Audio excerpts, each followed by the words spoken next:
경기가 끝난 직후였다. 선수들이 아직 피치 위에 있을 때 전 세계 스포츠 매체들이 일제히 같은 이름을 검색하기 시작했다. 황인범. 스페인 매체가 먼저 움직였다. 영국이 뒤따랐다. 독일, 브라질, 아르헨티나, 프랑스. 나라는 달랐다. 언어도 달랐다. 축구를 보는 시각도 달랐다. 그런데 헤드라인은 하나였다. 오늘 밤의 영웅은 황인범이다. 와, 이게 얼마나 드문 일인지 잠깐 생각해봐야 한다. 메시가 골을 넣어도 모든 매체가 같은 톤으로 움직이진 않는다. 호날두가 해트트릭을 해도 평가는 엇갈리기 마련이다. 그런데 이날은 달랐다. 스페인 최대 스포츠 일간지 아스가 먼저 나섰다. 한국의 영웅을 찾다. 헤드라인부터 강렬했다. 아스는 황인범이 올해 1월 이후 공격 포인트가 없었고 부상까지 있었다는 사실을 짚으면서도 단호하게 결론을 내렸다. 이번 경기로 그의 이름은 월드컵 역사 속에 굵은 글씨로 새겨지게 되었다. 굵은 글씨로 그냥 활약한 게 아니라는 거다. 역사에 기록될 만한 무언가를 했다는 거다. FIFA도 같은 판단을 내렸다. 공식 플레이어 오브 더 매치 황인범. 이건 팬투표가 아니다. 국제축구연맹이 직접 이 경기의 최고 선수로 황인범을 선택한 것이다. 영국 가디언은 이렇게 썼다. 이강인은 부지런히 움직였고 김민재는 수비의 중심을 잡았지만 경기의 진정한 주인공은 황인범이었다고 단언했다. 진정한 주인공이라고 AP통신도 움직였다. 세계 3대 통신사가 황인범의 이름을 전 세계에 타전했다. 황인범은 슛 페인트를 섞은 절묘한 동작으로 체코 선수 2명을 따돌린 뒤 멋진 골을 넣었다고. 그리고 결승골까지 도왔다고. 독일 최대 축구 전문지 키커는 헤드라인에 그의 이름을 걸었다. 황인범이 맹활약하여 체코를 상대로 경기를 뒤집었다. 독일 매체 아우디 맥스는 월드컵 영웅의 탄생을 축하한다는 제목으로 기사를 냈다. 브라질에서도 극찬이 쏟아졌다. 이타치 아이아는 황인범이 후반전 역전승의 중심이었다고 평가했다. 엔지 마이스는 황인범의 동점골을 두고 정말 환상적인 칩슛이라며 기술적 역량에 극찬을 아끼지 않았다. 스페인 매체 에스디아리오는 조금 다른 각도였다. 지쳐버린 듯한 한국에게 새로운 활력을 불어넣은 선수가 바로 황인범이었다는 것이었다. 그리고 ESPN은 사실 이미 알고 있었다. 월드컵 프리뷰 기사에서 황인범을 주목하라고 콕 집어 이야기했던 매체였다. 그 예언이 적중했다. ESPN은 경기 후 이렇게 썼다. 한국은 체코에게 불공평한 스코어로 지고 있었지만 황인범이 자신의 모든 재능을 발휘하여 경기의 흐름을 바꿔냈고 팀의 기량에 걸맞는 승리를 이끌었다. 불공평한 스코어. 이 표현 하나가 이 경기의 모든 맥락을 담고 있다. 잘하고 있었는데 뒤지고 있었다. 억울한 상황이었다. 그 억울함을 황인범이 풀어냈다. ESPN은 그 장면을 정확하게 봤다. 평점 매체들도 마찬가지였다. 이 경기 최고 평점은 전부 황인범의 차지였다. 그의 소속팀 페예노르트도 이 기쁨을 빠르게 전했다. 팬들은 이런 글을 남겼다. 반년 동안 부상이어서 걱정이었는데 월드컵에서 이렇게 멋지게 하고 있네. 그가 부디 우리 팀에 남아있게 해줘. 그 걱정이 과달라하라의 밤에 환호로 바뀐 것이다. 그런데 잠깐, 이 모든 극찬이 얼마나 놀라운 것인지 제대로 이해하려면 이 선수가 이 경기 전 어떤 상태였는지를 알아야 한다. 황인범은 올해 1월 이후 공격 포인트를 단 한 번도 기록하지 못했다. 골도 없었다. 어시스트도 없었다. 부상까지 겹쳤다. 월드컵을 앞두고 출전 여부조차 불투명했던 선수. 일부에서는 과연 이 선수가 이 무대에서 제 역할을 할 수 있겠냐는 걱정 섞인 시선도 있었다. 그런데 전 세계가 같은 이름을 입에 올리고 있다. 황인범. 여기서 끝이 아니다. 진짜 소름 돋는 이야기는 지금부터 시작이다. 솔직히 말하면 이 경기 전까지 황인범을 둘러싼 분위기는 그렇게 밝지 않았다. 아니, 정확히는 걱정 그 자체였다. 올해 1월, 황인범의 시계가 멈췄다. 공격 포인트 0, 골 없음, 어시스트 없음. 그냥 부진한 게 아니었다. 반년 가까이 단 한 번도 결정적인 장면을 만들지 못했다. 그리고 부상이 왔다. 페이에노르트에서의 시간이 조용히 흘러갔다. 팬들은 기다렸다. 코칭 스태프는 고민했다. 그리고 대표팀 발탁이 결정됐을 때 일부에서는 의문을 품었다. 지금 이 상태로 월드컵 무대에서 뛸 수 있는 선수인가? 틀린 말이 아니었다. 수치가 그렇게 말하고 있었으니까. 그런데 황인범 본인은 그 모든 시선을 알고 있었을 것이다. 숫자가 말해주고 있었다. 결과가 말해주고 있었다. 침묵이 가장 크게 말하고 있었다. 그 무게를 안고 과달라하라 피치에 섰다. 전반전은 조용했다. 한국은 경기를 지배하고 있었다. 점유율, 패스 성공률, 공간 활용. 체코보다 훨씬 더 나은 경기를 했다. 그런데 골이 안 들어갔다. 기회를 만들었다. 또 만들었다. 또 만들었다. 하지만 마무리가 되지 않았다. 체코는 알고 있었다. 버티면 된다. 기다리면 기회가 온다. 그리고 그 기회가 왔을 때 놓치지 않았다. 체코의 선제골. 경기 내내 밀리던 팀이 단 한 번의 기회를 골로 연결했다. 순간 경기장 분위기가 바뀌었다. 억울했다. 분했다. 그리고 이 순간이 진짜 시험이었다. 이럴 때 선수들은 흔들린다. 머릿속이 복잡해진다. 서두르다 실수가 나온다. 실수가 쌓이면 경기가 무너진다. 많은 팀들이 그렇게 졌다. 2002년 이후에 한국 대표팀을 떠올려 보면 알 수 있다. 잘 싸우다가 결정적인 순간에 무너지는 장면들. 그 기억이 있는 사람들은 이 순간 불안했을 것이다. 그런데 황인범이 움직였다. 실점 후 불과 8분. 페널티 박스 안으로 침투했다. 체코 수비수가 2명이었다. 앞을 막고 있었다. 멈추지 않았다. 절묘한 방향 전환. 수비수 하나를 제쳤다. 골키퍼가 나왔다. 그 순간 황인범은 로빙슛을 선택했다. 골키퍼의 손 위로 공이 떴다. 그리고 들어갔다. 와. 과달라하라 경기장이 흔들렸다. 그냥 동점골이 아니었다. 반년 동안 쌓인 침묵이 한 번에 터진 순간이었다. 공격 포인트 0이라는 숫자가 한 방에 지워진 순간이었다. 그리고 의심하던 모든 시선에 황인범이 직접 답을 준 순간이었다. 나는 여기 있다. 경기는 아직 끝나지 않았다. 동점이 된 직후 한국의 움직임이 달라졌다. 체코는 흔들리기 시작했다. 그리고 황인범이 또 한 번 결정적인 순간에 나타났다. 환상적인 패스. 박스 안으로 찔러줬다. 오현규가 받았다. 논스톱. 역전골.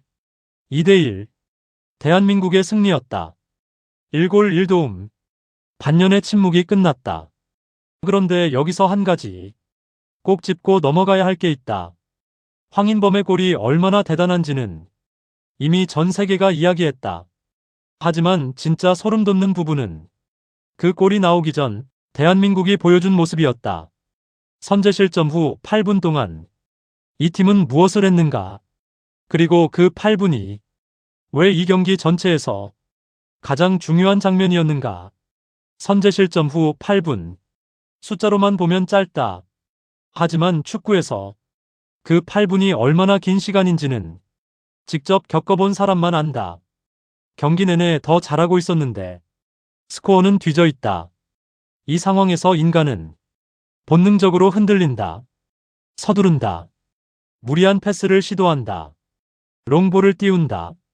개인 플레이가 늘어난다. 조직이 무너진다. 그리고 두 번째 실점이 나온다. 많은 팀이 그렇게 경기를 잃었다.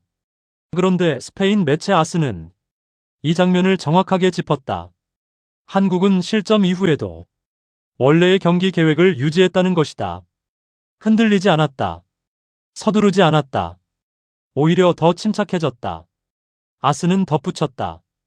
이전까지 보여주지 못했던 결정력까지 보여주는 침착함이었다고. 그리고 그것이 황인범의 품격 있는 마무리로 이어졌다는 것이었다. 생각해보면 이게 정말 대단한 부분이다. 패닉 상태가 아니었다. 포기 상태도 아니었다. 오히려 더 강하게, 더 정확하게, 더 냉정하게 움직였다. 엘파이스도 같은 맥락이었다. 선제골을 허용한 이후에도 한국은 당황하지 않았다면서 균형을 유지하면서 오히려 상대를 더욱 강하게 몰아붙였고 그에 대한 보상이 10분도 채 지나지 않아 황인범의 골로 이어졌다고 평가했다. 그리고 바로 그 골이 체코의 자신감을 즉시 꺾었다고. 즉시 동점골 하나가 체코 전체의 심리를 바꿔버렸다는 거다. 그만큼 그 골이 가진 무게가 단순한 1점이 아니었다는 뜻이다. 이탈리아 코리에레 델로 스포르트는 경기력뿐만 아니라 대한민국 대표팀 특유의 투지가 이 경기에서 매우 엄청났다고 강조했다. 주목할 단어는 특유이다. 그냥 투지가 아니다. 대한민국 대표팀 특유의 투지. 세계가 이미 이 팀의 성격을 파악하고 있다는 뜻이다. 프랑스 디코 디스포르트는 한국의 끈기가 보상받았다면서 이 경기 최고의 관전 포인트는 한국이 보여준 놀라운 회복력이었다고 했다. 회복력. 이 단어가 핵심이다. 잘하다가 얻어맞았을 때 다시 일어서는 능력. 무너지지 않는 능력. 그게 이 경기에서 대한민국이 세계에 보여준 것이었다. 그런데 여기서 BBC가 꺼낸 숫자가 이 모든 이야기를 완전히 다른 차원으로 끌어올린다.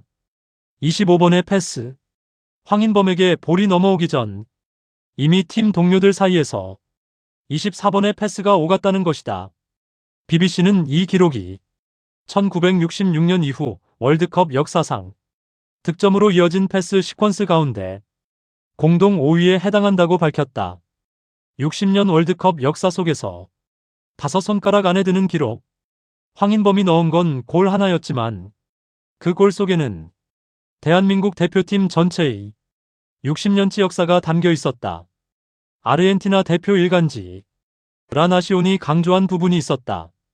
갑작스런 실점에도 한국은 무너지지 않았고 오히려 선제골을 허용하는 순간 한국 대표팀의 핵심이 드러났는데 그것은 바로 팀으로서 훌륭한 플레이를 통해 위기를 극복해내는 모습이었다는 것이다. 팀으로서. 이 말이 중요하다. 황인범의 동점골은 25번의 패스가 쌓인 결과였다. 오현규의 역전골은 황인범의 정확한 패스에서 나왔다. 그 패스는 팀 전체의 움직임이 만들어낸 공간에서 가능했다. 한 명의 영웅이 혼자 뒤집은 경기가 아니었다. 11명이 하나가 되어 위기를 버티고 기회를 만들고 끝내 승리를 가져온 경기였다. 그런데 이 장면이 왜 이렇게까지 세계를 놀라게 했을까? 진짜 이유는 따로 있다. 세계가 본 건 8분의 회복력이 아니었다. 세계가 본 건 이 대한민국 대표팀이 과거의 한국과 완전히 다른 팀이 되어 있었다는 것이었다. 진짜 충격은 여기서 시작된다. 전 세계 매체들이 황인범을 극찬한 건 맞다. 하지만 그들이 기사를 쓰면서 진짜 하고 싶었던 말은 황인범 한 명에 대한 이야기가 아니었다. 스페인, 영국, 프랑스, 아르헨티나. 나라마다 표현은 달랐지만 결론은 하나로 모였다. 이 팀은 예전의 한국이 아니다. 이 말이 무슨 뜻인지 제대로 이해하려면 과거의 대한민국을 먼저 알아야 한다. 세계가 기억하는 한국 축구는 이런 팀이었다. 투지 하나로 싸우는 팀. 체력으로 버티고 조직력으로 막고 한 방을 노리는 팀. 그것도 훌륭한 축구였다. 2002년의 기억이 있으니까. 그 투지가 세계를 놀라게 했으니까. 하지만 세계는 그것을 한국 스타일로 규정했다. 기술보다 투지, 개인보다 조직, 화려함보다 실용. 그리고 솔직히 말하면 그 규정이 틀리지 않았다. 한국 축구는 오랫동안 그 프레임 안에 있었다. 그런데 이번 경기는 달랐다. 아르헨티나 라 나시오는 썼다. 볼을 소유했을 때는 깊이를 만들어냈고 충격을 받았을 때는 빠르게 일어났다는 것이다. 깊이를 만들어냈다. 이건 단순한 볼 점유가 아니다. 공간을 읽고 패스를 연결하고 수비를 흔드는 능력, 기술적인 축구를 한다는 뜻이다. 그리고 그 깊이의 끝에서 25번의 패스가 완성됐고 황인범의 로빙슛이 터졌다. 말이 안 됩니다. 진짜로. 스페인 엘파이스는 한국이 뛰어난 경기력으로 점유율을 장악했다고 평가했다. 체코보다 더 효율적으로 볼을 돌렸고 공간도 잘 활용했다는 것이다. 점유율, 효율적인 볼 배급, 공간 활용. 이게 한국 축구를 묘사하는 언어가 됐다는 것이다. 투지만 있는 팀이라면 절대 나올 수 없는 표현들이다. 가디언은 황인범을 이렇게 묘사했다. 중원에서 경기를 조율하며 팀의 공격을 이끌었고 체코 수비진을 끊임없이 흔들었으며 팀이 공격력 부족을 겪을 때마다 결정적인 순간에 나타났다고. 중원 조율, 공격 주도, 결정적 가담. 이건 단순한 골잡이에 대한 평가가 아니다. 경기 전체를 지배한 선수에 대한 묘사다. 그리고 그 선수가 대한민국 대표팀의 핵심이었다는 것이 세계가 이 팀을 보는 시각을 완전히 바꿔놓았다. 더 충격적인 건 이거다. 프랑스 디코 디 스포르트는 한국 선수들에게서는 부족한 부분을 찾기 어려운 경기였다면서 태극전사들은 경기 흐름이 매우 어려운 상황에 놓여 있었음에도 결국 승점 3점을 가져왔다고 했다. 부족한 부분을 찾기 어려웠다. 프랑스가 한국 축구에 이런 말을 한 적이 있었나? 기술 축구의 나라, 철학이 있는 축구의 나라 프랑스가 대한민국 대표팀을 보고 부족한 부분을 찾기 어려웠다고 했다. 이탈리아 코리에레 델로 스포르트는 체코보다 한국이 훨씬 더 나은 팀이었다면서 경기력뿐만 아니라 대한민국 대표팀 특유의 투지가 이 경기에서 매우 엄청났다고 강조했다. 여기서 핵심은 경기력뿐만 아니라는 표현이다. 경기력은 기본이고 거기에 투지까지 더해졌다는 거다. 과거에는 반대였다. 투지는 기본이고 거기에 경기력이 가끔 더해지는 팀. 그게 뒤집혔다. 라나시오는 결론을 이렇게 맺었다. 한국은 역전승으로 월드컵 첫 경기에서 이겼을 뿐만 아니라 쉽지 않은 상황 속에서 스스로를 넘어섰다고. 스스로를 넘어섰다. 이보다 더 정확한 표현은 없다.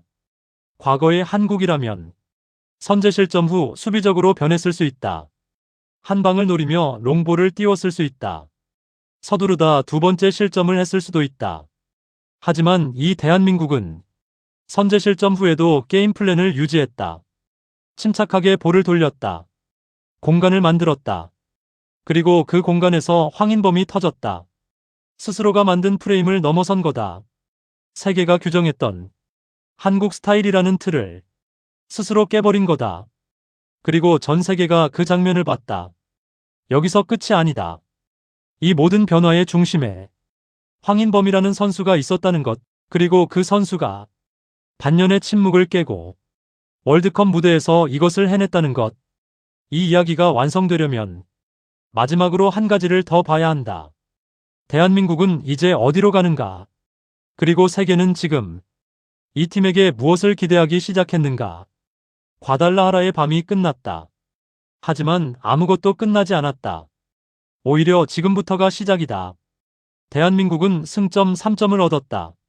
조별리그 공동 선두에 올랐다. 그리고 전 세계가 이 팀을 다시 보기 시작했다. 다시 본다는 게 무슨 뜻인지 구체적으로 생각해 봐야 한다. 월드컵에서 주목받는 팀은 많다. 브라질은 항상 주목받는다. 프랑스도 아르헨티나도 그렇다. 그건 기대이고 의무다. 잘하면 당연한 거고 못하면 실망이 된다. 그런데 대한민국이 받는 주목은 그것과 다르다. 이건 발견이다. 이 팀이 이런 팀이었어? 그 놀라움이 전 세계 헤드라인을 만들었다. 골닷컴은 이렇게 정리했다. 페예노르트의 뛰어난 선수 황인범이 이끄는 대한민국이 월드컵에서 체코를 꺾고 승리했다면서 후반전 압도적인 경기력의 대한민국은 황인범의 1골 1도움에 힘입어 조별리그 공동 선두에 올랐다고 타전했다. 압도적인 경기력, 공동 선두, 이 두 단어가 앞으로의 이야기를 예고하고 있다. 그런데 진짜 질문은 여기서 나온다. 이 대한민국 앞으로 남은 경기에서도 이 모습을 유지할 수 있는가? 한 경기 잘하는 건 누구나 할 수 있다. 하지만 월드컵 조별리그는 3경기다. 그리고 토너먼트가 기다리고 있다. 상대는 더 강해진다. 분석도 더 정교해진다. 체력도 떨어진다. 그 상황에서도 과달라하라의 그 모습을 유지할 수 있느냐? 그게 이 대한민국이 세계에 던진 다음 질문이다. 황인범은 어떤가? 반년의 침묵을 깼다. 월드컵 무대에서 터졌다. 전 세계가 그의 이름을 기억했다. 하지만 이제 상대들이 황인범을 안다. 다음 경기에서 그를 집중마크할 것이다. 움직임을 분석할 것이다. 공간을 차단할 것이다. 그 압박 속에서 황인범이 또 한 번 결정적인 순간을 만들어낼 수 있느냐. 그리고 이강인은 가디언이 부지런히 움직였다고 평가한 이강인은 이 경기에서 화려한 숫자를 남기지 않았다. 하지만 황인범의 동점골은 이강인의 패스에서 시작됐다. 키커가 정확하게 짚었다. 이강인의 패스를 받은 황인범이 크리나치를 제쳐낸 뒤 환상적인 로빙슛을 때렸다고. 보이지 않는 곳에서 경기를 만드는 선수 이강인이 앞으로 더 폭발할 수 있다는 뜻이기도 하다. 김민재는 수비의 중심을 잡았다고 가디언이 평가했다. 체코의 공격을 틀어막으면서 팀이 흔들리지 않도록 했다. 그 단단함이 있었기 때문에 황인범이 앞에서 자유롭게 움직일 수 있었다. 오현규는 역전골을 넣었다.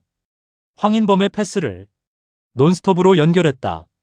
그 침착함, 그 결정력이 앞으로 더 나올 수 있다면 이 대한민국의 공격은 훨씬 더 다양해진다.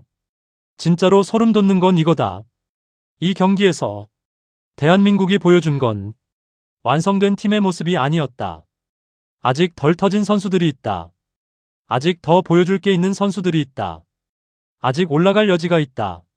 그런데 이 상태로 이미 전 세계를 놀라게 했다.